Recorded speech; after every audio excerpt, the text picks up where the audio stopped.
The kind of revolution that the world needs is a Christian revolution. If you want a miracle, you've got to expect it to happen. You are the recipients of God's grace and God's blessings, and you rejoice in that reality.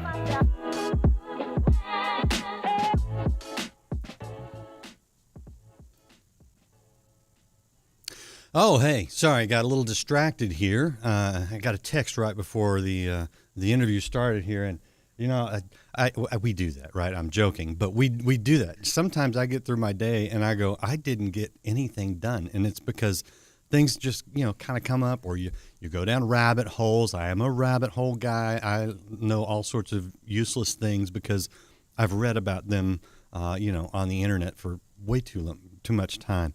And you know, sometimes that's fine. It can be a nice distraction, if you will, or, you know, just sometimes exploratory learning. That's the way I like to look at it. But sometimes it can be destructive. It can get us really off course. I'm just about finished with a book that I've been working on for 10 years. And you go, how do you do that? Well, you get distracted an awful lot.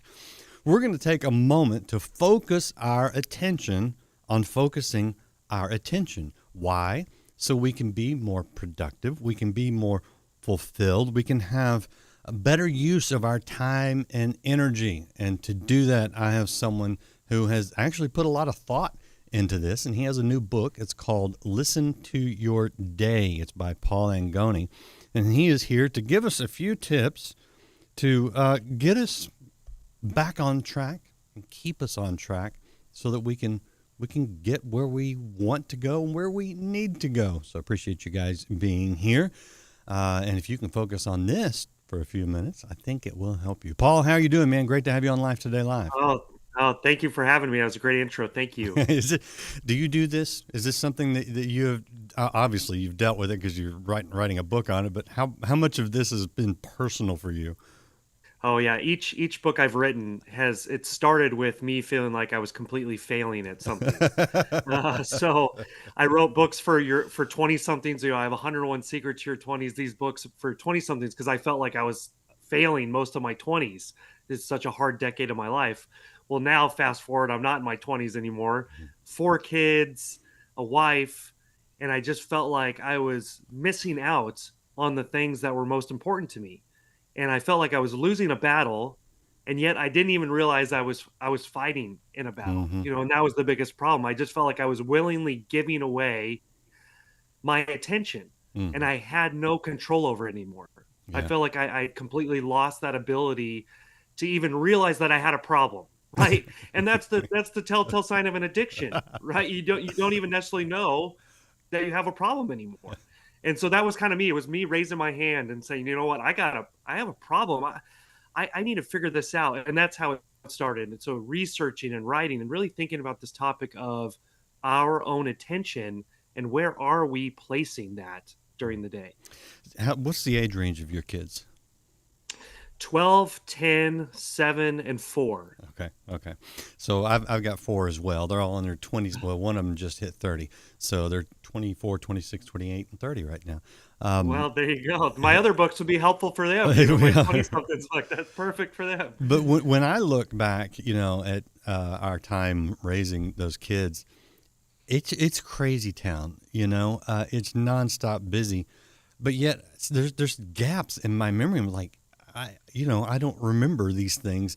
And a lot of times it's because I wish I had been more aware of actually living in the moment. And, you know, it is tough because you've got all these things going on. You know, you're trying to work, you're trying to take this kid to this practice and get this kid to their thing. But the one thing, if I could go back and do it again, I would be more focused on, listening to my day, but being present with them in the moment and, you know, making an effort to enjoy it, because sometimes the distractions actually make what you're supposed to be doing, what you are doing, less enjoyable. You experiencing some of this in this time in your life? And it's an intense time. You know, if anybody has raised young kids or is raising young kids, It's tough, and I'm a work at home dad, so I'm around my kids all the time. Oh boy. And my wife and I have even switched back where she's gone more to work, and I've stayed home with the kids more. We've gone back and forth, and so it's tough. It takes everything of you. I mean, it really is the hardest job you'll ever do, and the most fulfilling job. It is. But now you go to a playground, let's say, and I've done this many times. I'm sure somebody can picture this: going to a playground, lots of kids, parents sitting around on the edge. And what is pretty much 95% of the parents doing? We're all on our phones. Yeah. We're all just escaping away. And I get it. You're so tired, you're so exhausted, and it's just this mindless thing. It's like eating junk food. You just all of a sudden you're doing it and you don't even realize you're eating, potato chips until you're into your like third bag. And then it hits you like, wait a second, I didn't even know I was doing this. And that's what it's like being on our phone. But the problem is that this break that we're taking into our phones is really breaking us. It's not a productive break. It doesn't give us the rest and the peace and the joy that we need. And really, we're replacing all those moments that maybe we would even have prayed in the past. God, help me in this moment. I feel anxious. I feel overwhelmed. Help me, Lord. And instead, we're pulling out our phone as this reflex response. And now we're escaping into our phone for the answers, for peace. And I think many of us can relate to, how many of us spend 30 minutes on Facebook or Instagram or TikTok, God forbid. And then you leave that experience thinking, I feel so much better about my life. I feel great. I feel energized. I feel hopeful, feel positive. Not many of us leave that experience feeling that way. So why do we keep going to that as our first response to find the things that we really need to get through our day, but also find life and joy and peace throughout our day? So what's the solution? Where do we start? Because we don't need to be Luddites and just put down, because there is obviously a great benefit. I can track my kids. And I tracked my kids through college. Like, my parents had no idea where I was when I was in college, right? So we don't want to throw everything out. How do we get some discipline in here?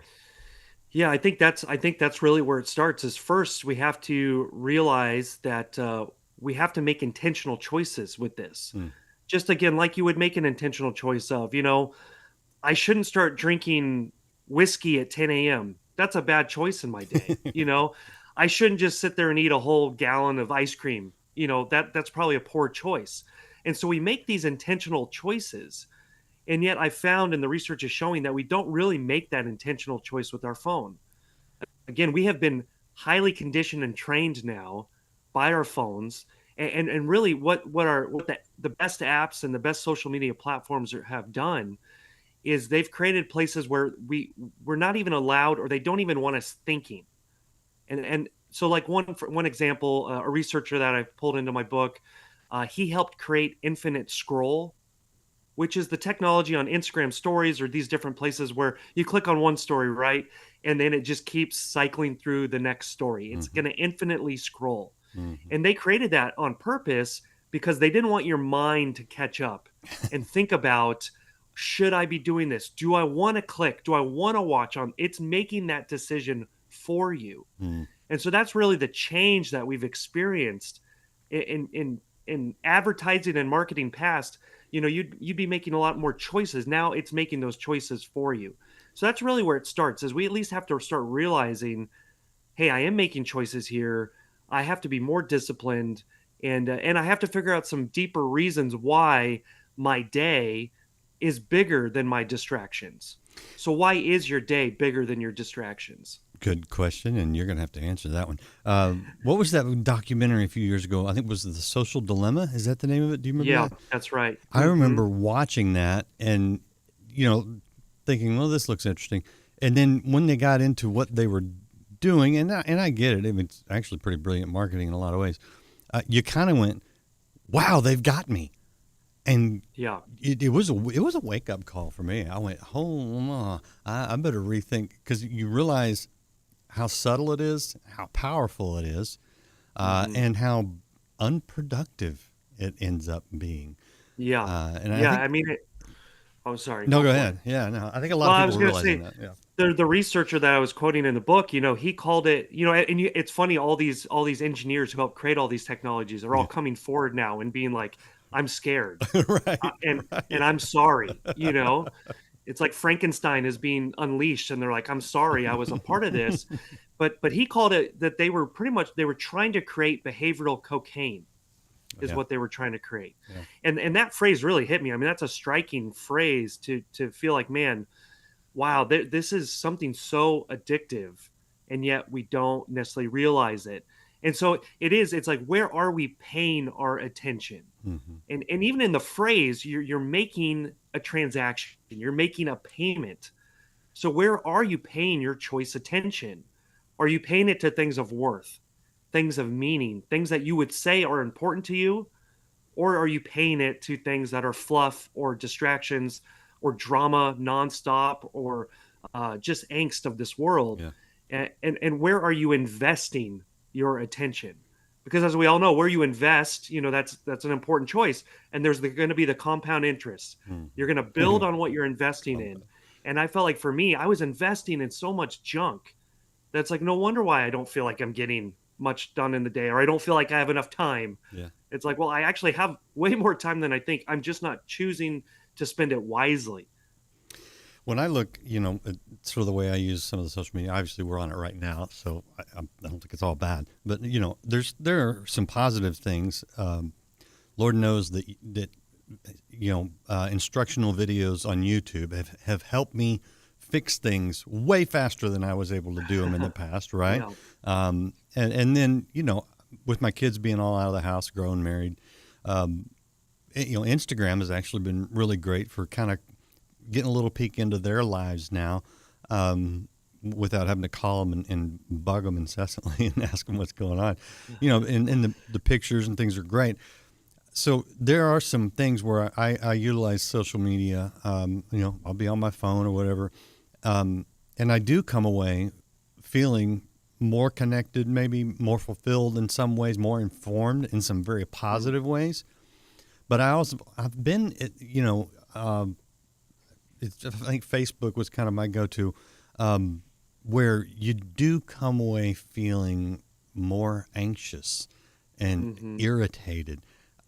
Is the feeling that is invoked in us after spending time doing these things, is that maybe a big telltale sign of kind of which direction? Because I think I view all technology as somewhat neutral in the sense that we can use it for good or we can use it for bad. Should we look at maybe what it's sparking in us to figure out if we're doing it the right way? Yeah, I think so. It's just like, you look at the tree by the fruit that it's bearing, right? So that whole idea, I think you're exactly right. It's what fruit is it bearing in your life? And I do find it interesting, especially even with younger people. I've worked with a lot of younger people, young adults, 20 somethings, and it's always been so interesting to me that the email that I've gotten so much from people that are struggling in their 20s, struggling to figure their life out. And these are high, typically high social media, high iPhone users, is, the email I used to get so much was, I feel so alone. Yeah. I feel so isolated. And I think that's where that paradox that we really have to dive into in a lot of ways is, how can we be globally connected at our fingertips at any point? And yet so many of us feel isolated, feel lonely. Loneliness levels are going through the roof. Yeah. We've never been more lonely as a culture, to where even different insurance companies are doing studies. I think Cigna did a study, and they were calling loneliness the epidemic. That was worse for our health than smoking 10 cigarettes a day.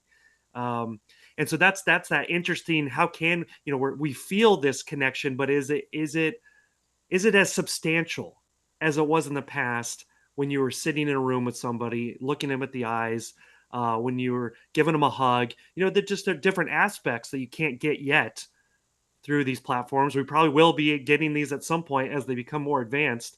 But that is something I think that we have to identify and study. You heard it here. Paul Angone saying, put down your phone and pick up a pack of cigarettes. It's better for you. No. It might be. Who knows? It might be better for your health at this point. I don't know. That's not what we're saying. All right, calm No, down. not at all. All right, this is the book. It's called "Listen to Your Day" by Paul Angone, and I think it's really just a good wake-up call to go, hey, what are you doing with your time? What are you doing with your attention? How can you do it better? When the title "Listen to Your Day," Yeah. what are you implying there? Because there's something in there that is not obvious, I think. Yeah, so this is way bigger than phones and social media. Yeah. This is more about this feeling of, it was really my theory, and it's not, outlandish theory, but especially from a faith perspective, I feel like the Lord is giving us all the answers to our prayers every day, and yet so many of us are missing it. Where we're going by Him on that road basically because we're too busy. There's too much stuff going on, too much distraction, so we don't hear all this amazing revelation, all these ideas, all these answers that are coming our way, but we don't have ears to hear, which is what, was warned about in the Bible, that you won't have eyes to see and you won't have ears to hear. And I feel like we're living in that time more and more today than ever. And so that was really the theory of the book was, again, why is your day bigger than your distractions? And what are we missing out on by not having these moments of silence, of rest, of not taking that 30-minute walk without listening to anything. Yeah. Just bringing back some of these age-old traditions that we've done life with, bringing those back. And I'm telling you, it's been wild for me as I've changed my practices throughout my day, how much rewarding it felt. I really wrote most of this book while I was on walks, while I was washing the dishes. That's when I was doing my best writing, because I was opening myself up to listening, to hearing, instead of just let me fill my ears with some other distraction so I don't have to think about my day. It's like, no, I want to think about my day. I want to hear what I'm going through so that I can then write it down. You ever been to what they call a dark area, a place and there's some places in the U.S., but outside the U.S. especially, where there's not the light pollution and you can really see the stars? You ever been in any of those areas? Yeah, I worked at a ranch in the Rocky Mountains in Colorado. Oh, yeah. And there was cliffs everywhere. And so sometimes we even block out the moon. So it was one of those feelings where you couldn't even see it's a alarming experience when you can't even see the hand in front of your face. It can be, but when you can see the stars, we were in Angola in Africa, up away from the coast, and it was dry. The moon wasn't coming up until about 2 a.m. And I saw the Milky Way and the stars in a way that I have never seen. And I've been to Alaska, I've been to some other places, but what the sense of awe when all the light pollution was gone of God was really striking. And I think a little bit of what you're saying parallels that in saying if you just shut down the noise, you actually can hear that still small voice better. Is that a little bit of where you're going with this? Yeah, exactly. And that there's more of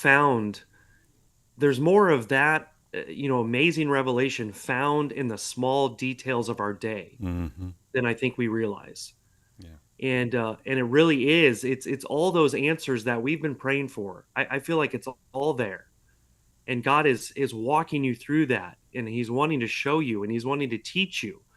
But we really have shut our ears and we've closed our eyes. And that's really where I'm trying to get to with this book is like you said, not that just the phone is bad, but really what are we missing throughout our day? So that's why in the book, there's lots of exercises and lots of prompts and lots of different exercises, basically almost to take an audit of your day, to really start, again, paying attention to these aspects.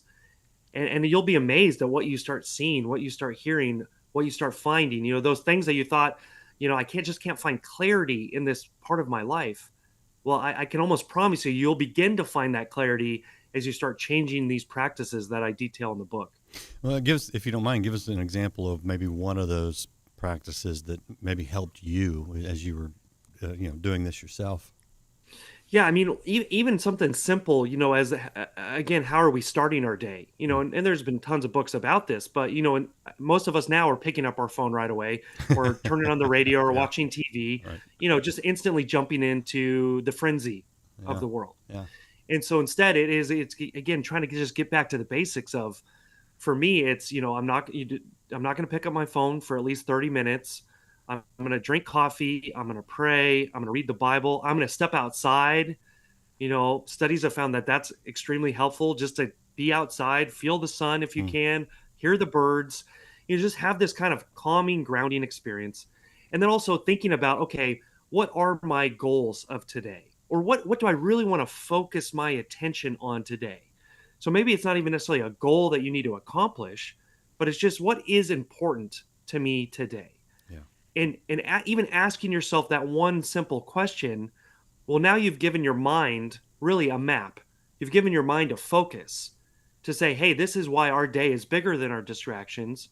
This is really our why of today. Mhm. So now when you do feel yourself being distracted, you'll have bigger reasons to say, no, I don't want to do that right now, because my 4 and 2-year-old, they're my focus today. Yeah, I really don't want to miss those moments today. right. Or those moments with my spouse, or with my friends, or just with the work I'm doing, the book, the business, that I really Mm, want to focus my attention, because I want to make progress, I want to be productive. But I don't want to feel like I'm pulled in so many different directions. yeah. So even something simple like that can have big differences. Yeah, nothing worse than starting your day with a phone call related to work or something that immediately sets you in a frenzy, and man, you're gone. Oh You just feel gosh. like you're worn out at the end of the day. Circling back to the idea of loneliness, even while we're more connected than ever. Um, I, I'm I'm wondering if you experience some of what I mean. I have to be intentional about the people in front of me, and this passage in scripture that says, Jesus, who is my neighbor, and the Good Samaritan kind of thing. The translation there, I think it may be literal. If it's not literal, that it's at least implied in the original language, is that the idea of neighbor is not the people on the right and left of me on my street at home, but it's near one, the one who is near you. Hmm. I have been more guilty, than not guilty of going through a day, having encounters with people, whether it's at a restaurant or a grocery store. I mean, wherever you may be, having encounters with people, but not having any kind of real connection or communication, just kind of brushing by people. And I think Hmm. especially from a Christian standpoint, and the idea that we are God's representatives here on earth, that I've been convicted of that, frankly. That Hmm. I'm just brushing by all these people and having zero impact at all. And it doesn't mean Yeah. I have to hit every one of them with a tract that tells them they're going to hell if they don't accept Jesus today. Yeah. It's not that. It's the fruit of the Spirit. It's being kind to someone. Hmm. It's having self-control, maybe in a service industry kind of situation where things are taking longer than they should, and Hmm. exhibiting being different, not being that irritating person that they're having to deal with all day, but being that person that says, "Look, things are a little rough. Yeah, it's okay," and having them just go, "What's going on?" And a smile, How Hmm. much of listening to the people God puts in front of Yeah. us is a part of listening to our day? Yeah, that's so well put. And I have 3 or 4 chapters in the book that I just really focus on relationships. Hmm. Because you're right, that's such a big part of our day, and something that is being, there's so many layers now in front of the person that is sitting in front of us. Right, There's so many right. distractions. And really what you've described, I had that same feeling of it even when I go throughout my day. Or, let's say you're on an airplane, on a flight now. How many of us even say hello to the person that we're sitting next to? It's like, how quickly can we get to our distraction? And it's like that 10 minutes before, we're allowed to take our laptop out or something. Right, It's like the scariest time on the flight. You're just like, put your hood over your head and just like, please, no one talk to me. But I've often started thinking about what I've described as not so chance encounters. Mm. You know, we describe them as chance encounters. You know, I describe it as not, you know, what are the odds that you're sitting next to that person on this plane at this day and age right now, and you're all going to Milwaukee together? You know, what are the chances that you're in line with this person, and you've just, you know, they've dropped something, you've helped them pick it up. You know, what are the odds that this is taking place? You know, I don't think it's a chance encounter. I think it's a not so chance encounter. And so, are we giving really the Lord credit for to be open to our day, to be open again to where the Lord is placing us in these places only we could be at that moment? And yeah, maybe there is something for us there, and maybe it's for somebody else, where it could be just a smile, it could be eye contact, Exactly. which just shows somebody, hey, I exist. I'm not just a machine behind the cashier aisle. You know, that somebody actually has seen me, and I'm maybe I do feel more worth my life now because this friendly person has smiled at me and given me eye contact. It's given me hope for my day. Do, You know, and it can be that profound. do you? I don't know where you live, but do you have Quick Trips in your area? The gas station. No, I don't think we have Oh, quick you have trips. Quick Trip. Okay, so that was a company started in Tulsa, or I actually think in Oklahoma City, but in Oklahoma, and I lived in Oklahoma for 10 years, and I have a nephew who works at the corporate offices there. They actually started implementing a policy where they would make eye contact with as best they could, and say hello. They would greet everyone that walked into their store. Hmm. And did you know that the crime dropped? Their crime rate in Quick Trips was so much lower than because what it was doing was saying, for better or worse. I mean, you know, hey, I see you, and people, Yeah. good people, felt warm and welcome in their stores. Anybody with ill intentions all of a sudden felt a little bit like maybe I'm not going to do that here. Very Yeah, interesting sure. psychological thing. But I Yeah. actually find that you know, going through my day, whether it's in line where we're all waiting, you know, to order a meal or on a flight, like you said, I'll throw out the eye contact, the smile, and the, hey, how you doing? Just a real casual. And you immediately get a real good measure of the temperature of the person. Because some people will just shut you down. They don't want anything to do with you. And that's okay. That's Yeah. where, you know, you don't have to barge in. Yeah. Other people will respond. And I think that is a good way of listening to the nonverbal or even verbal communication of the people that God puts in your path that allows for possibly more interaction. It's not going to happen with everyone. It's probably going to happen with the minority of people in your day. But that simple step, it just opens it up to what God's putting in front of you. Yeah, exactly. And I'll even encourage, especially younger people, because I think younger people are struggling with this even more, you know, Yeah. because they have grown up spending so much time on their phone and texting and Snapchatting as the way of communicating. So eye contact can be very unnerving. Yeah. And for me as well, I'm not an extremely extroverted person. And so I am shy. And so I have to be intentional about not just hiding away in a situation where I'm talking to somebody, you know, really being intentional about smiling and looking somebody in the eyes.